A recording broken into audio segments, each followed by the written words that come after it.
Hello friends मु बबीता स्वागत करुच्ची मो चैनल बबीता रेसिपी को। आज एक नुआ रेसिपी आपण मानक सह शेयर करी।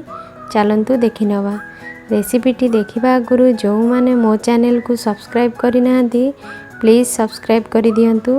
पाखरे थिबा बेल आइकन को मध्य क्लिक करंतु नुआ वीडियोर नोटिफिकेशन पाइबापी। आउ लाइक करने को जमा भूलें। पणस कषा तो करके खाइथिबे किंतु पणस भर्ता केबे करके खाइछंती। आज मु आपण मानक देखिबी पणस भर्ता केमिति करा जाए। बहुत ही टेस्ट लगे। पणस भर्ता पाई एठी मु पणस नैछि। पणस को एमिति पीस करके काटि नैछि। पणस कटाटा मोर आग वीडियो रे अछि मु डिस्क्रिप्शन बॉक्स रे मु देई देबी आपण माने देखि परिबे बिना तेल रे केमिति पणस कटा जाए। एबे हमें पणस को सिझी नबा। एठी 2 ग्लास पानी दे दीजे। पानी रे दे देबा लूण हाफ चामच हळदी लूण भी हाफ चामच देबे। एबे पणस दे दबा। पणसटा जदि भल थाए ताहले एमती कढ़ई रे सिझेले हो जाए। प्रेशर कुकर रे दवा पड़े ना। एबे हमें 10 रु 15 मिनिट पे कवर करबिना। 15 मिनिट पे कवर करिनो। गैस फ्लेम हाई रखिकी हे गला 15 मिनिट। ए पणसटा बहुत टेस्ट भल भी अल्प समय रे मध्य सिझी जाए। नले प्रेशर कुकर रे सिझेले आपण माने गोटे सीटी मारिबे। देखंतु पणस पूरा सिझी हेछि। एबे हमें काढी नबा। देखंतु पणस सिझी हेछि। देखि पारुथबे पूरा सिझी हेछि। एटा मु 15 मिनिट सिझी थिली। एबे हमें कोन करबा पणस को टिके ग्राइंडिंग करिनो। अधिका ग्राइंडिंग करबानी गोटे रु 2 थर बुले देले हे जिवो। बेसी ग्राइंडिंग करिनी। देखंतु देखि आपण माने जानि परथिबे एठी पानी देनी बिना पानी रे आपण माने ग्राइंडिंग करिवे। एबे कढ़ई रे 3 चम्मच तेल दे दबा।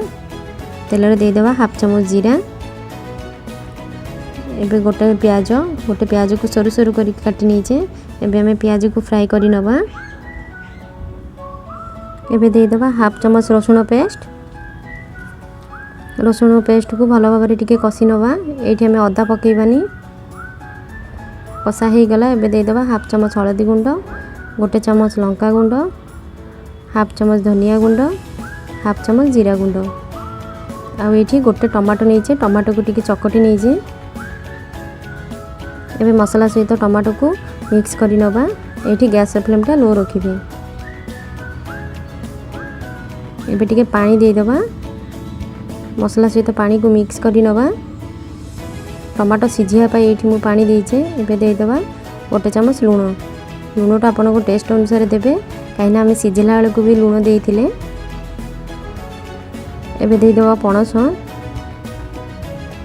पणस को मसाला सहित मिक्स करी नबा। एठी गैस फ्लेम टा लो रखिकी मिक्स करिवे नहले मसालाटा लागि जाई पारे तळे। एबे देखि पारुथिबे पणसटा टिके पानिया पानिया अछि। मिक्स कला वाला को देखंतु आपण देखिकी जानि पारुथिबे। एबे टिके पानिया पानिया अछि। एटा हमें पूरा सुखी दबा। भर्ताटा हमर पूरा सुखिला हुए। पणस को एमिति मिक्स करूथिबा। गैस फ्लेम टा एठी मीडियम रखिबे लो रखिबेनी। जहा पानी अछि सब मरई दबा। देखंतु कढ़ई रु हमर छाड़ी आसिलानी। भर्ता हमर रेडी हो गला। एबे दे दबा हाफ चम्मच गरम मसाला गुंड। लास्ट को दे दबा धनिया पत्र। एटा बहुत ही टेस्ट लगे। आपण माने थरे खाई की देखंतु। एटा भात सहित खाई परिबे किबा रोटी सहित भी खाई परिबे। मोर ए रेसिपी जदि आपण मानकु भल लागे ताहले लाइक शेयर कमेंट करिवे।